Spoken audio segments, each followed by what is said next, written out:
Hello అందరికీ welcome to lucky cooking and vlogs. This is Thiru. ఈరోజు వీడియోలో కొబ్బరి పాలతో కొబ్బరన్నం. మన ఛానల్లో ప్రసాదం కోసం కొబ్బరన్నం చేశాను, కొబ్బరి పులావ్ కూడా చేశాను. ఇప్పుడు చేసే కొబ్బరన్నం అల్లం వెల్లుల్లి పేస్ట్ యూజ్ చేయకుండా చేసేది. ప్రాసెస్ లెందీగా ఉన్నా చాలా టేస్టీగా ఉంటుంది. ఆలస్యం ఎందుకు, నేను ఎలా ప్రిపేర్ చేశానో చూసేయండి. ఈ కొబ్బరన్నం కోసం ముందుగా రైస్ తీసుకోవాలి. ఈ కప్పుతో 3 కప్స్ రైస్ తీసుకున్నాను. రైస్ని శుభ్రంగా కడుక్కొని గంట పాటు నానబెట్టుకోవాలి.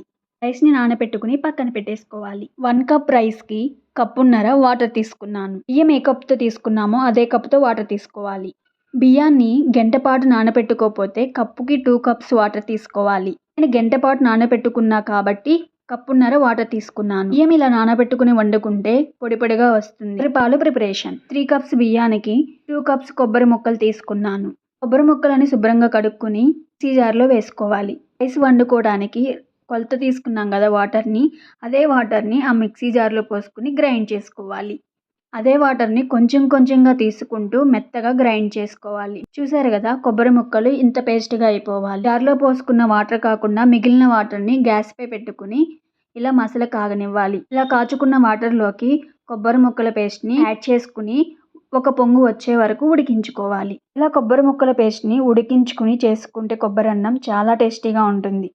ఈ ప్రాసెస్ లెందీ అని ఇది స్కిప్ చేసేసి పాలతోనే చేసేసుకుంటున్నారు కొబ్బరన్నాన్ని. ప్రాసెస్లోకి వస్తే ఉడికించిన కొబ్బరి పాలన్నిటిని ఒక స్ట్రైనర్లో వేసుకుని వడకట్టుకోవాలి. కొబ్బరి పేస్ట్ అంతా చల్లారిన తర్వాత ఒక క్లాత్లోకి తీసుకుని కొబ్బరి పాలన్నిటిని పిండేసుకోవాలి.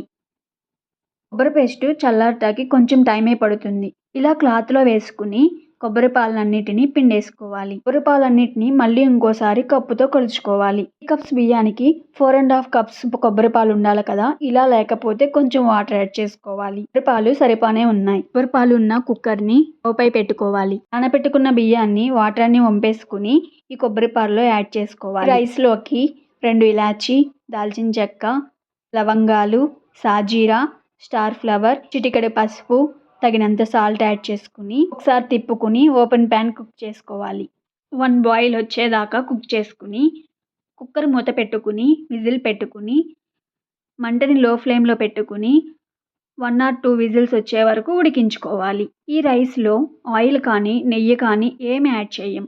కావాలంటే జీడిపప్పు యాడ్ చేసుకోవచ్చు. 1 or 2 విజిల్స్ వచ్చాక ఎగిరిపోయాక కుక్కర్ మూత తీసేసి కింద నుంచి పై వరకు తిప్పుకోవాలి. చూసారు కదా ఎంత పొడి పొల్లాడుతూ వచ్చిందో. ఇలా చేసుకుంటే నెయ్యితో చేసినట్టే ఉంటుంది ఈ కొబ్బరన్నం. చాలా టేస్టీగా ఉంటుంది. దీనిలోకి నాటుకోడి పులుసుతో, మటన్ గ్రేవీ కర్రీతో తింటే చాలా టేస్టీగా ఉంటుంది. ప్రాసెస్ లెందీ అయినా ఒక్కసారి ఇలా ట్రై చేయండి.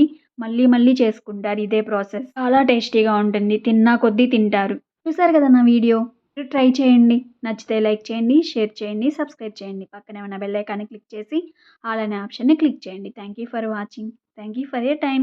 లైక్ చేసుకోండి, ఎక్కువ మందికి రీచ్ అవుతుంది. సబ్స్క్రైబ్ చేసుకోండి మరిన్ని వీడియోస్ కోసం. సపోర్ట్ చేయండి.